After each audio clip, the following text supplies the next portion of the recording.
Whose crew is liver? The school bus driver, the Kozmoz Driver. Are you a driver or would you like to be? Come and ride with me. We be teaching lessons on preacher perspectives. You can make several dollars without college if you know your general knowledge. Who's cooler than us on the school bus? School bus passenger CDL endorsements, 49 CFR federal enforcements. Welcome to the Kozmoz Driving. I am your host, School Bus Driver. And I am Judo the driver. Today we want to talk about the student pickup and the student drop off. Welcome back to school, guys. We want to keep our precious cargo safe. So let's start off with the student pickup.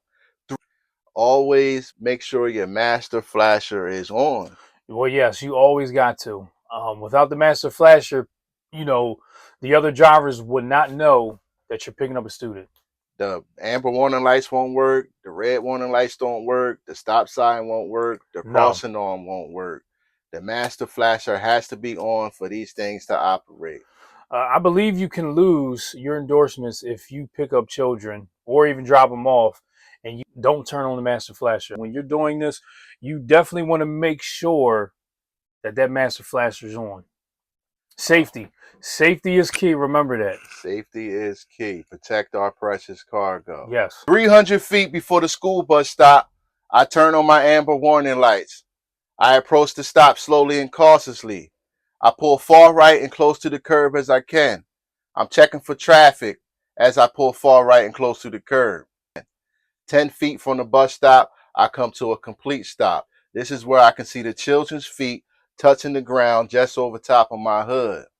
I put my bus in neutral, apply my parking brake, and open my service door. Now this activates my red warning lights and the stop sign. I motion the children to enter the bus. As they enter the bus, I remind them to put on their seatbelts. Now, when all the children are safely seated with seatbelts on, I close my door. Now, when you close your door, this deactivates my red warning lights and stop sign. Turn on my left turn signal, put my bus in drive, release my parking brake, and I scan the area, checking all my mirrors, and letting any backed up traffic pass by. When it is safe, I merge into the flow of traffic. Merge into the flow of traffic. That is a safe student pickup procedure.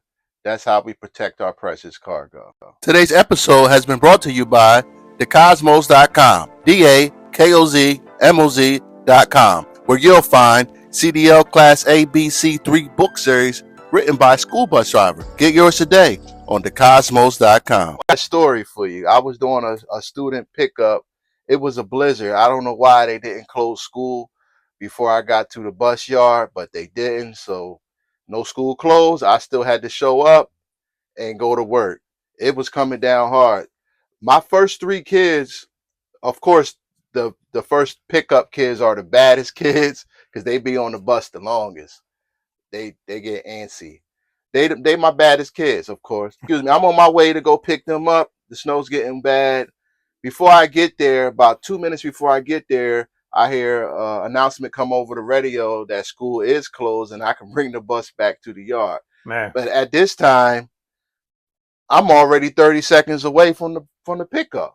So when I get to the pickup, of course, I'm not picking up any kids, but I just look around just to see, and guess who's standing there waiting for me? It wasn't the three kids. It was 3 snowmen. They built 3 snowmen at the pickup stop, and I was flabbergasted. I was shocked, like, oh my goodness, what's going on here? Well, and of course, I didn't pick no kids up, and I pulled off laughing at the snowmen, and my bus got bombed with snowballs. Moving right along to the student drop off, making sure my master flasher is on. 300 feet before the bus stop, I turn on my amber warning lights. I approach the stop slowly and cautiously, checking for traffic as I pull far right and close to the curb as I can. 10 feet from the bus stop, I come to a complete stop. I put my bus in neutral, I apply my parking brake, and open my service door. Now this activates my red warning lights and stop sign. I scan my mirrors for traffic. When it's safe, I signal the children to exit the bus. Exit. If a child wants to cross the street, I tell them to make eye contact with me at the left front headlight and wait until I check that it's safe for them to cross. Check my mirrors, Checking all scan them the area, mirrors. making sure all traffic has stopped. Now, when it's safe, I signal the child to cross in a downward motion. Why Remember, do that you is signal them very in a important. downward motion? Well, that if you do not do that, you can confuse the drivers. They'll believe that you're waving them to go ahead. Yeah, you don't want them That to will think you're cause a waving them on. major accident. Downward motion like a scoop of flour. There you go, like a scoop of flour. After you signal them to cross, and they cross, and make sure all children are on safely on the sidewalks, I close my door. This deactivates my red warning lights and stop sign. I put my bus in drive. I turn on my left turn signal. I release my parking brake. I scan my mirrors, checking for traffic, making sure any backed up traffic pass by. And when it is safe, I merge into the flow of traffic. There you go. The downward motion, the scoop that we were talking about, as far as when the kids are crossing, I think that it would be, for DMV, I think that they need to train people on doing that. It needs to be a part of the testing because if you notice, how would the drivers even know the What's going difference? on? That's perfect. I'm glad you brought that up because it's a lot of things that they don't teach you when you get your Class D, your civilian driver's license, Yes. that you should be aware of when it comes to the commercial motor vehicles, and that's Right. one of them. Because we know as CDL drivers, we know as CDL with school bus endorsement. You'd be surprised how many people don't even know that People don't they know. have to stop at the stop sign on a bus. Yes. And you kind of learn it through like your first year of driving. You're like, oh, I'm supposed to stop. They Right. don't teach that at all. No, and in that's driver's ed or anything. That can be a major issue regarding kids, students. It can be just an issue overall of not even understanding and knowing what's going on the road. And it's just like driving in the same lane with motorcyclists. We don't understand exactly Yes. their knowledge of what they know, but it's certain things you learn over the years. You got to be extra careful with driving with a motorcycle. You can look 1 second he there and 1 second he ain't, then he's back there. They don't teach you that. Absolutely. They don't even know what the amber warning lights are for. That's why I'm saying, they should train you all these things. Your Class D. In Class D, you should be trained on in school, in driver's ed. They should be teaching them these right. things. The kids that's getting off the bus, that ain't that crazy? They're getting off the bus, going to school. Yeah. To do driver's ed, and they don't teach them how the bus operates, the little simple things that when you get your license, you got to stop at that stop sign. Yeah, when you see the amber warning lights, you got to slow down. That's a problem. So that scoop should be in there. If you see a bus driver doing the scoop, he's not telling you to go by. He's making sure he's telling that kid it's safe to cross. Any other issues that you have with the pickup and drop off? Any personal experience? Well, I'll tell you what. Again, it comes down with trip planning. Trip planning is a major thing. Because there was one incident where I was dropping off a student and the stop was 4 lanes. They had to walk all the way across. Did you drop the student off there? No, I did not. I had to tell them, I'm going to circle around. I'm going to make my way to get around the other side so he can get off for that. On the right. I appreciate that. 4 lanes is precious cargo. Right. Yes, absolutely. That was 4 improper lanes. Trip planning. Horrible trip planning there. It was. It wasn't. And for a student to go 4 lanes is very unsafe. Again, safety is key. If you're going over 4 lanes, other drivers may not even see the bus in that last lane all the way on the other side. Exactly. So you know how you could avoid stuff like this. I know you get add-ons. Yes, and you do sometimes. Some kids miss the bus and they got to put them on your bus and you don't know exactly where to drop them off. Stuff like that happens. But when you can do dry runs. So you can say, okay, this is a bad stop. I can't stop here. I got to figure out another way, another place, location or something. So Yes, make sure you guys do one drive way. runs. When you start these runs that they give you, make sure that you're not having problems like that. Because that's very unsafe. So you say trip planning. So trip planning helps you prevent things like your tail swing issues. Tail swings. Yes, tail swing issues. What is a tail swing? Well, you know, behind the bus, behind the back tire, you got 10 feet of bus. 10 feet of bus behind that back tire. And for your tail swing, you got between 1 to 5 feet of the swing. Of the swing of the bus. So when you turning right, the back of the bus is going left. Going left. And when you turning left, the back of the bus is going right. So that becomes your tail swing. It could be from between 1 and 5 feet. And how do you avoid this? Well, again, with trip planning. Trip planning is the proper way. A major key. One of the biggest keys when starting and stopping with the bus. You got to know where you're going. You got to know the streets, the lanes, and sometimes, again, you know, depending on what street you're going to, it could be cars double parked. If you're inner city, you know, you got to be mindful of where you're going. Now you're talking about double parked cars, so that brings me on to the tight turns. Tight turns. Another way to avoid these is trip planning. We do a lot of driving in the city, and we know some streets we just ain't going down. You just can't go down. Some days you can make it, other days you can't. You can't predict where anyone's going to park their vehicle. A lot of people park their car too close to the corner, especially if you're picking up 5, 6 a.m. in the morning. Everybody didn't go off to work yet. The block is full of cars up and down, and you have no room for your tail swing. Yeah, so you got to just make sure that you know what you're doing, you know what streets you're going to, and even if you got some cars double parked and parked near the fire hydrant or however, you know, you just know another lane, know another street to take so you can get to your destination. Alternative route. You got to have an alternative route with the route that you have. And sometimes you got to talk to your dispatcher and get that kid to a main street. Yes. Just because you can't fit down them tiny streets. You can't take the risk every single day. You're not going to make it out 100% every day if you take the risk. But it's good to have great communication with your dispatcher. Absolutely. You really need that.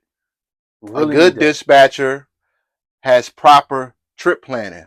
Proper trip planning includes planning ahead, being prepared for weather or traffic, planning routes in order from stop to stop, scheduling pickup times accordingly based on location and the travel time.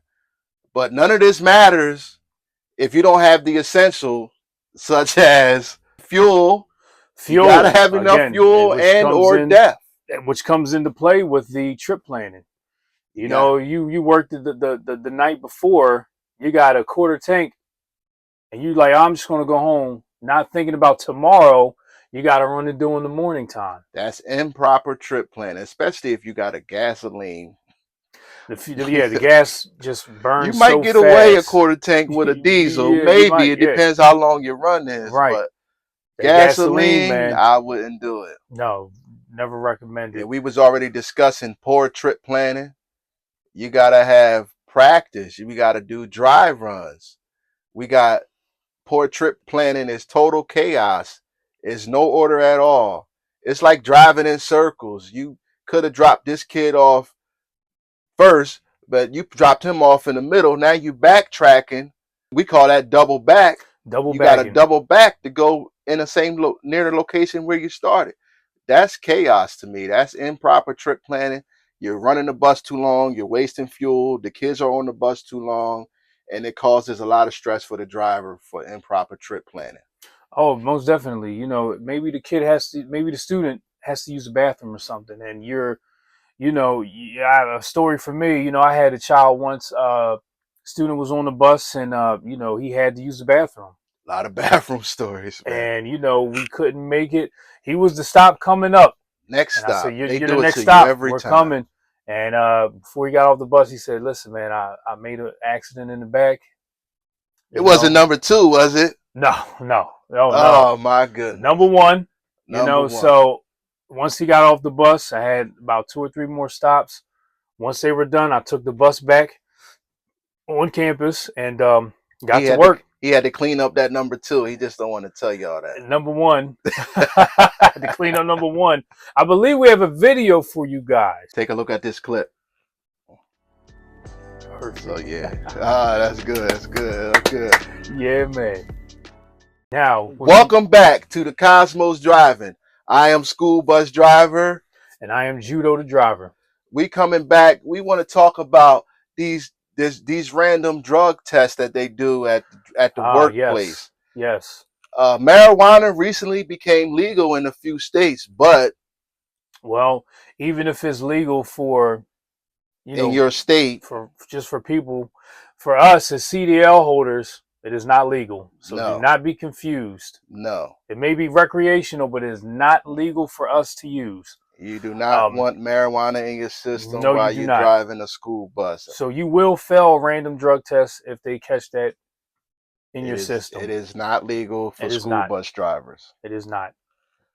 They do random drugs tests.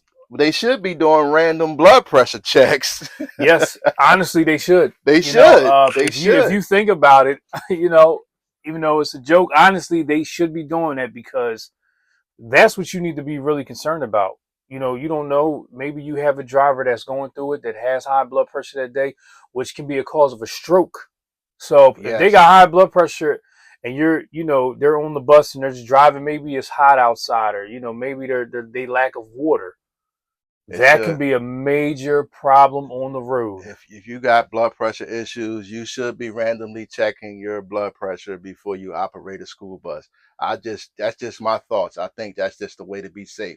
The same way a diabetic, I agree with that. A diabetic checks his sugar, right? Yes. Because they got problems with their sugar and it can cause strokes and pass out of things behind the wheel. Same thing blood pressure can do. I don't know why they don't promote people randomly checking their blood pressure.